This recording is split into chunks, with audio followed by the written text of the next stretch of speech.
When it comes to journalism, there is simply no one better, in my view, for my money, than our next guest. And I was thrilled that she was able to make time for us. Sharyl Attkisson hosts Full Measure with Sharyl Attkisson on Sinclair Broadcasting. She is the author of many New York Times bestsellers. Her most recent, Follow the Science, How Big Pharma Misleads, Obscures, and Prevails. And we have not talked with her in a while, so it is a real thrill to have her back. Sharyl, great to see you again. Hi. Great to have you. Thank you so much for having me on. One of my favorite things to do. Oh, you're kind. I believe you to be, and I'm serious about this, not just kissing up, to be one of the most legitimately inquisitive, curious journalists there is. And I know that seems like a weird compliment, given that that's what we think journalism should be, but that really doesn't exist much anymore. And you ask tough questions and continue to ask tough questions when it's not popular. And that's what we love about you. And I wonder, I'll just start by asking, given your history with specifically Big Pharma, is that today where you find yourself maybe the most passionate in terms of where you're digging, subject matter-wise? Definitely top or among the top 2 or 3, depending on the day. But partly because so few journalists are covering these important issues with the magnitude that they deserve. And so few journalists understand them. So few journalists are looking at these in an unbiased, research-oriented fashion. Many just are accepting of these very well thought out propagandist narratives funded and put out by the government, plus their collaborators in private industry. So it's fun, in a way, in being inquisitive, to be sort of off the reservation, looking at things that so few seem to want to be looking at, and shedding light on things that are so important to millions and millions of people when we're talking about these pharmaceutical issues. These are my anecdotal observations. Confirm this if you wish, or tell me, no, you think I've got it wrong. I feel like the RFK addition to the Trump dossier of agendas going forward, that seems to have piqued the interest very specifically of, I've noticed, just in my personal life, mothers. Mothers and women. I'm not suggesting men don't care, but I'm saying women and mothers seem to be extraordinarily passionate about this guy and his agenda. Do you sense that or see that? And if so, why? I think you're right. I think that's always been the way with him. He's been in this advocacy work for vaccine safety and environmental safety, the things that we put in our body that are in our environment, our water, and so on. And it tends to be the moms, I guess, more likely at home paying close attention to these things. For example, Robert De Niro, I did the story a few years ago. His child has autism. He and his wife believe from vaccines quite clearly, but he will tell you, as he told me, it was his wife that noticed all this. He was traveling and wasn't paying that kind of attention, or wasn't able to, that she was. I think that's just the case with many homes. The moms are so in tune with what's going on with their children and what's going into their bodies. So not that the dads don't care. I just think more often it's the work of the moms. And it resonates when they hear somebody, particularly in the post-COVID world, when so many moms, but other people too, saw the government putting out so much misinformation, and they finally connected with somebody, a logical lawyer who Robert F. Kennedy Jr. is, who's litigated these issues, super well informed on them. To hear these issues resonate with him resonates with them. And I think that really was a big part of Donald Trump's popularity with that group of women that might not have been super big fans of Trump's. Sharyl, when we heard in the last days that the Trump administration said CDC, NIH, FDA, no advisories, no communication, shut it down until we can review everything you're doing.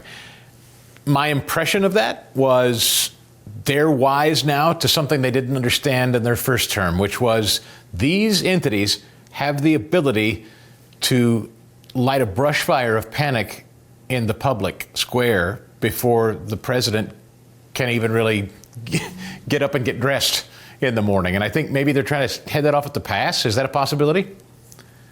I don't know what's behind it, but I can tell you that from my viewpoint, I hope it's because even without RFK Jr. at the helm yet at HHS, there's recognition that the government has been one of the greatest purveyors of misinformation and intentional disinformation, looking at COVID and beyond, and that somebody said, we're just not going to put out new communications till we can take a look at what's going on. I hope they're looking at instances that I reported on, this is not opinion, this is proven fact, where CDC put out false information about vaccines and so on and admitted it, for example, in a secretly recorded phone call by Congressman Thomas Massie, and I did the story, admitted the information was wrong and false, and then continued to put it out to doctors, showing the very same scientists and top CDC officials who had acknowledged on the phone that the information on the vaccine was false. They then went on to say the same false information in the next day or two. So there you can actually draw a straight line, which you rarely can, and prove they're doing it on purpose. No one ever held accountable for that. I hope that under this administration, they're really going to take this business seriously and start to get to the bottom of all the corruption. Sharyl Attkisson hosts Full Measure on Sinclair Broadcasting, and her most recent book, Follow the Science, How Big Pharma Misleads, Obscures, and Prevails. To be clear, I've talked with you about this before, but I always like to let people know, because you almost have to say it as this imprimatur, as to say, I'm not a nut. You are or are not on the vaccine front. You are 100% anti or 50-50. Where do you come down on vaccines? Let's just clear the air on it. Let me just say, asking whether someone's anti or pro-vaccine, not you asking it, but the whole notion is ridiculous. Yeah. Because that's like saying, are you pro-medicine or against medicine because maybe someone in your family had a reaction to penicillin? It doesn't make you pro or against penicillin or medicine at all. It makes you simply aware of the safety risks in some people. And that's what I've learned about vaccines. I'm over-vaccinated, if anything, because I kept getting vaccinated when I was at CBS to travel with the military pool. And if you already had your vaccines, they shoot you up again. My daughter's fully vaccinated because I didn't know about these issues. And I learned that vaccines, like all medicine, are very individual. Your response to them and the timing of it and your other exposures is very individual. I've learned that the government has understood this, has admitted vaccines cause autism in court documents for decades, even though they still continue to imply that's not the case publicly. So I would just say it's like anything else.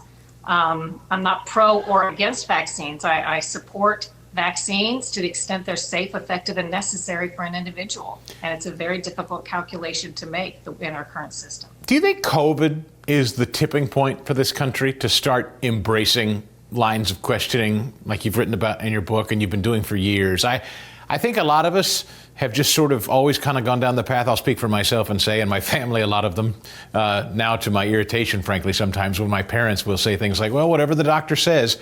I am now no longer in the camp, whatever the doctor says. But I think it was COVID and that shot, quite frankly, that really kind of warmed me to the idea that we should probably question even the people in the white lab coats. Listen, that used to be me too. I thought doctors could do no harm. Federal public health agencies told the truth. I didn't understand what I understand now years ago. But unless you have the time to really dig into this, it all sounds a little conspiratorial and over the edge when you start to learn what the government's really done and the partnerships with the pharmaceutical industry, if you haven't had time to study it. Well, like you say, during COVID, people who never considered themselves to be activists and probably never looked closely at these issues saw these obvious problems because I think the misinformation was so audacious and so in your face that it brought aboard a whole group of people that really hadn't given much thought to it. And now they became drawn into the notion that, gosh, if the government would not tell the truth about this, what else haven't they been telling the truth about? And same with my book. I think one of the most important parts is addressing why mainstream medicine, or medical establishment as we know it, has been so on board with this agenda of treating us as we've grown sicker and sicker and making more profits without asking the obvious questions, declaring emergencies and asking why we're having these chronic health epidemics, kind of acting like they're not happening. You know, most doctors act like if you go to them in the last 10 years, there is no epidemic of, you know, these chronic health disorders that we know everybody's suffering from, except to the extent that they're happy to treat it with the latest profitable pill or shot. Are you optimistic that RFK Jr. is going to be successful, assuming confirmed? Can you slay these giant government agencies and Big Pharma and their relationships, or no?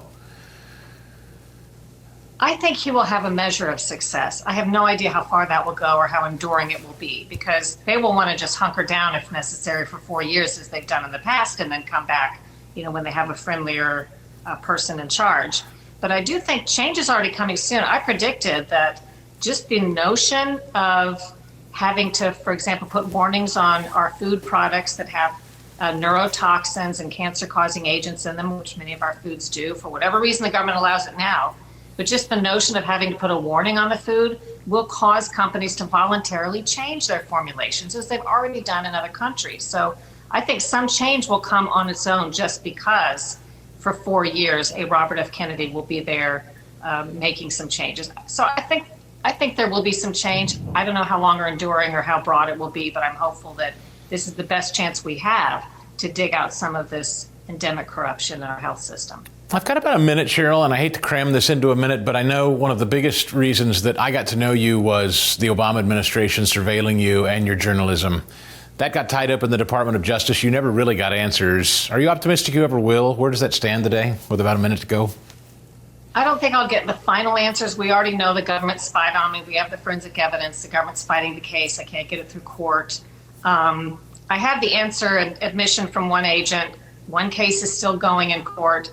What I would like to have is the government acknowledging on paper what we know and have proven with forensics, which is, yes, we did that. And even better, please go after the people that did this to me, because certainly they did it to many other people and may still be doing so.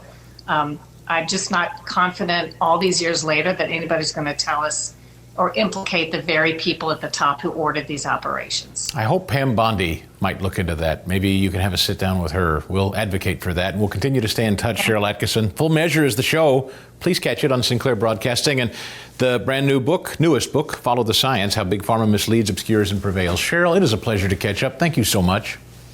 Thank you, and congratulations on your new program.